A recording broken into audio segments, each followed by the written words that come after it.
જય શ્રી કૃષ્ણ અને જય સ્વામિનારાયણ.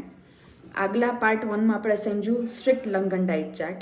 આમાં આપણે સમજશું ઇઝી લંઘન ડાયટ ચાર્ટ. ઇઝી લંઘન ડાયટ ચાર્ટમાં બધા જ કઠોળ ખવાય, બધા શાકભાજી ખવાય, જૂના ભાત સાથે.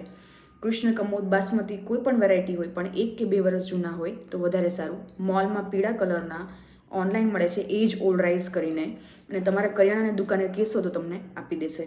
રેડ બ્રાઉન બધા જ રાઈસ ખવાય. 3 નિયમ છે આમાં. દૂધની બનાવટ નહીં, પણ ઘી ખવાશે અને છાશ લેવાય છે, ઘરની બનાવેલી મૂળી, આગળ સમજાવ્યું તો એવી રીતે. કાચું કંઈ પણ નથી લેતા, એટલે સલાડ્સ કે એવું કંઈ જ નહીં લેવાય. ફણગાવેલું પણ સીટી વગાડીને લેવાશે, રાંધેલું બાફેલું. અને 3rd નિયમ છે લોટની બનાવટ નથી લેતા, એટલે ચણાની દાળ ખવાય પણ ચણાનો લોટ નહીં.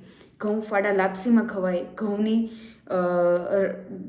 કટકા ફોર્મમાં કે દલિયા છે એ લેવાય, અથવા દાબેલા ચણા લેવાય ચણાચોર ગરમમાં ફોર્મમાં, અથવા ઓટ્સ આખા ખવાશે, પાવડર ફોર્મમાં નહીં ખવાય. આમાં ફ્રૂટ્સમાં દાડમ ને પપૈયું અને સિઝનલ ફ્રૂટ કીધા હતા અલાઉડ, એ છે સેમ. ડ્રાયફ્રૂટ્સમાં સૂકી કાળી દ્રાક્ષ તમારી એક મુઠ્ઠીમાં આવે એટલી કાચી ખાવાની છે.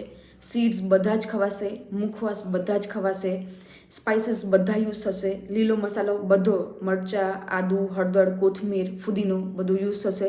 ટોમેટો, ડુંગળી એનું કોઈ ના નથી, નાખી શકાય 100% ટેસ્ટ માટે, પણ બાફેલું કાચું નહીં. વેજીટેબલ્સ બધા યુઝ થશે. તમે જે વેરાયટી બનાવી એ વેરાયટી બનાવીને ખાઈ શકો છો.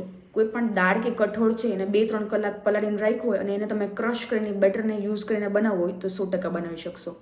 હવે દિવસે સૂવાનું નથી, રાત્રે 10-11 સુધીમાં સૂઈ જાઓ, ઊંઘ પૂરતી થવી જોઈએ. સવારે સનરાઈઝના ટાઈમે અથવા એનાથી પહેલાં ઉઠી જાઓ. 30 મિનિટ ચાલવાનું, 10 થી 20 મિનિટ પ્રાણાયામ, મેડિટેશન, સૂર્ય નમસ્કાર, યોગાસનને ટાઈમ આપવાનો છે, જર્નલિંગ કરવાનું છે, અડધી કલાક સાથે ટાઈમ સ્પેન્ડ અથવા ફેમિલી સાથે ટાઈમ સ્પેન્ડ કરવાનો છે.